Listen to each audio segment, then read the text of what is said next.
गलातियों अध्याय 3।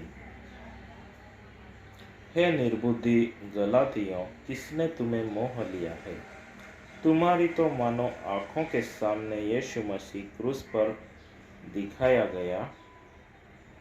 मैं तुमसे केवल यह जानना चाहता हूँ कि तुमने आत्मा को क्या व्यवस्था के कामों से या विश्वास के समाचार से पाया?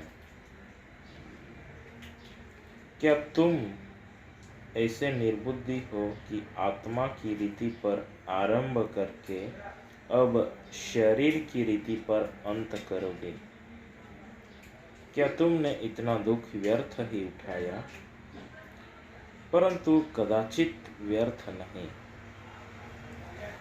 जो तुम्हें आत्मा दान करता और तुम में सामर्थ के काम करता है, वह क्या व्यवस्था के कामों से या सुसमाचार पर विश्वास से ऐसा करता है? अब्राहम ने तो परमेश्वर पर विश्वास किया और यह उसके लिए धार्मिकता गिनी गई। अतः यह जान लो कि जो विश्वास करने वाले हैं वे ही अब्राहम की संतान हैं। और पवित्र शास्त्र ने पहले ही से यह जानकर कि परमेश्वर अन्य जातियों को विश्वास से धर्मी ठहराएगा, पहले ही से अब्राहम को यह सुसमाचार सुना दिया गया कि तुझ में सब जातियां आशीष पाएगी। इसलिए जो विश्वास करने वाले हैं वे विश्वासी अब्राहम के साथ आशीष पाते हैं। इसलिए जितने लोग व्यवस्था के कामों पर भरोसा रखते हैं वे सब शाप के अधीन हैं, क्योंकि लिखा है, जो कोई व्यवस्था की पुस्तक में लिखी हुई सब बातों के करने में स्थिर नहीं रहता वह शापित है। पर यह बात प्रकट है कि व्यवस्था के द्वारा परमेश्वर के यहाँ कोई धर्मी नहीं ठहरता, क्योंकि धर्मी जन विश्वास से जीवित रहेगा। पर व्यवस्था का विश्वास से कोई संबंध नहीं, क्योंकि जो उनको मानेगा वह उनके कारण जीवित रहेगा। मसीह ने जो हमारे लिए शापित बना, हमें मोल लेकर व्यवस्था के शाप से छुड़ाया, क्योंकि लिखा है, जो कोई काट पर लटकाया जाता है वह शापित है। यह इसलिए हुआ कि अब्राहम की आशीष मसीह यीशु में अन्य जातियों तक पहुँचे और हम विश्वास के द्वारा उस आत्मा को प्राप्त करें जिसकी प्रतिज्ञा हुई है। हे भाइयों, मैं मनुष्य की रीति पर कहता हूँ, मनुष्य की वाचा भी जो पक्की हो जाती है तो न कोई उसे टालता है और न उसमें कुछ बढ़ाता है। अतः प्रतिज्ञाएं अब्राहम को और उसके वंश को दी गई। वह यह नहीं कहता वंशों को, जैसे बहुतों के विषय में कहा, पर जैसे एक के विषय में कि तेरे वंश को, और वह मसीह है। पर मैं यह कहता हूँ, जो वाचा परमेश्वर ने पहले से पक्की की थी, उसको व्यवस्था 430 वर्ष के बाद आकर नहीं टाल सकती कि प्रतिज्ञा व्यर्थ ठहरे।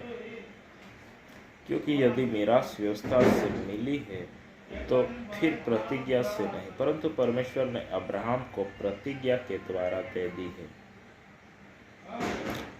तब फिर व्यवस्था क्यों दी गई? वह तो अपराधों के कारण बाद में दी गई कि उस वंश के आने तक रहे जिसको प्रतिज्ञा दी गई थी। और वह स्वर्गदूतों के द्वारा एक मध्यस्थ के हाथ ठहराई गई। मध्यस्थ तो एक का नहीं होता, परंतु परमेश्वर एक ही है। तो क्या व्यवस्था परमेश्वर की प्रतिज्ञाओं के विरोध में है? कदापि नहीं, क्योंकि यदि ऐसी व्यवस्था दी जाती तो ऐसी व्यवस्था दी जाती जो जीवन दे सकती तो सचमुच धार्मिकता व्यवस्था से होती। परंतु पवित्र शास्त्र ने सबको पाप के अधीन कर दिया ताकि वह प्रतिज्ञा जिसका आधार यीशु मसीह पर विश्वास करना है, विश्वास करने वालों के लिए पूरी हो जाए।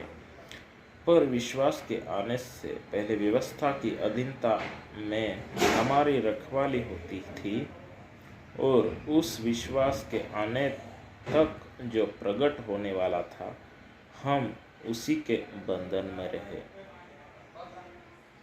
इसलिए व्यवस्था मसीह तक पहुंचाने के लिए हमारी शिक्षक हुई है कि हम विश्वास से धर्मी ठहरे।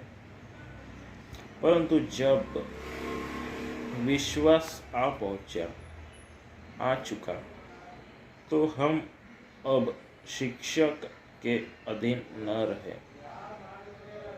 क्योंकि तुम सब उस विश्वास के द्वारा मसीह यीशु पर है परमेश्वर की संतान हो। और तुम में से जितनों ने मसीह में बपतिस्मा लिया है, उन्होंने मसीह को पहन लिया है। अब न कोई यहूदी रहा और न यूनानी, न कोई दास, न स्वतंत्र, न कोई नर न नारी, क्योंकि तुम सब मसीह यीशु में एक हो। और यदि तुम मसीह के हो तो अब्राहम के वंश और प्रतिज्ञा के अनुसार वारिस भी हो। आमीन। गलातियों अध्याय 4। मैं यह कहता हूँ कि वारिस जब तक बालक है, यद्यपि सब वस्तुओं का स्वामी है, तो भी उसमें और दास में कोई भेद नहीं, परंतु पिता के ठहराए हुए समय तक संरक्षकों और प्रबंधकों के विषय में रहता है।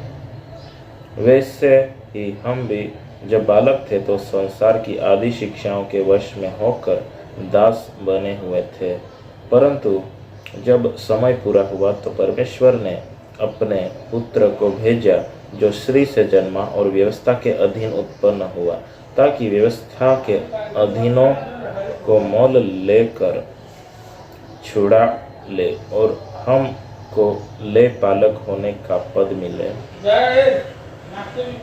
और तुम जो पुत्र हो, इसलिए परमेश्वर ने अपने पुत्र के आत्मा को जो हे अब्बा हे पिता कहकर पुकारता है, हमारे हृदयों में भेजा है।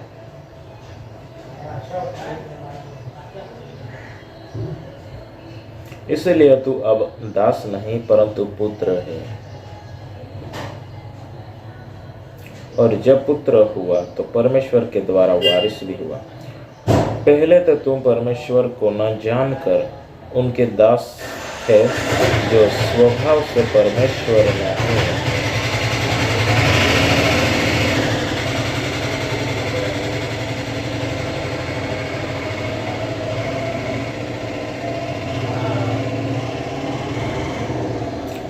पर अब जो तुमने परमेश्वर को पहचान लिया, वरन परमेश्वर ने तुमको पहचाना, तो उन निर्बल और निकम्मी आदि शिक्षा की बातों की ओर क्यों फिरते हो, जिनके तुम दोबारा दास होना चाहते हो। तुम दिनों और महीनों और नियत समयों और वर्षों को मानते हो। मैं तुम्हारे विषय में डरता हूँ, कहीं ऐसा न हो कि जो परिश्रम मैंने तुम्हारे लिए किया है वह व्यर्थ ठहरे। हे भाइयों, मैं तुमसे विनती करता हूँ, तुम मेरे समान हो जाओ, क्योंकि मैं भी तुम्हारे समान हो गया हूँ। तुमने मेरा कुछ बिगाड़ा नहीं, पर तुम जानते हो कि पहले पहल मैंने शरीर की निर्बलता के कारण तुम्हें सुसमाचार सुनाया, और तुमने मेरी शारीरिक दशा को, जो तुम्हारी परीक्षा का कारण थी, तुच्छ न जाना, न उससे घृणा की, और परमेश्वर के दूत वरन स्वयं मसीह के समान मुझे ग्रहण किया। तो वह तुम्हारा आनंद मनाना कहाँ गया? मैं तुम्हारा गवाह हूँ कि यदि हो सकता तो तुम अपनी आंखें भी निकालकर मुझे दे देते। तो क्या तुम से सच बोलने के कारण मैं तुम्हारा बैरी बन गया हूँ? वे तुम्हें मित्र बनाना तो चाहते हैं, पर भले उद्देश्य से नहीं, वरन तुम्हें अलग करना चाहते हैं कि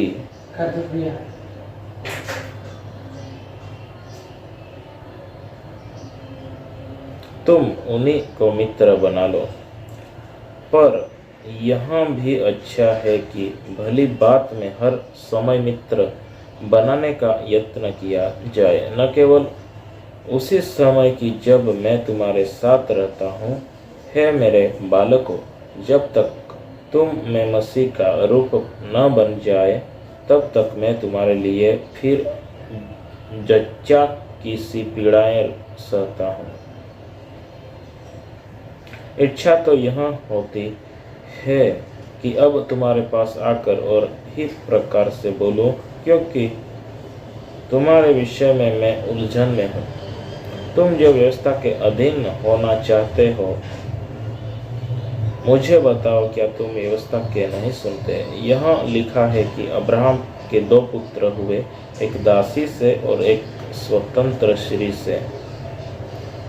परंतु जो दासी से हुआ वह शारीरिक रीति से जन्मा, और जो स्वतंत्र स्त्री से हुआ वह प्रतिज्ञा के अनुसार जन्मा।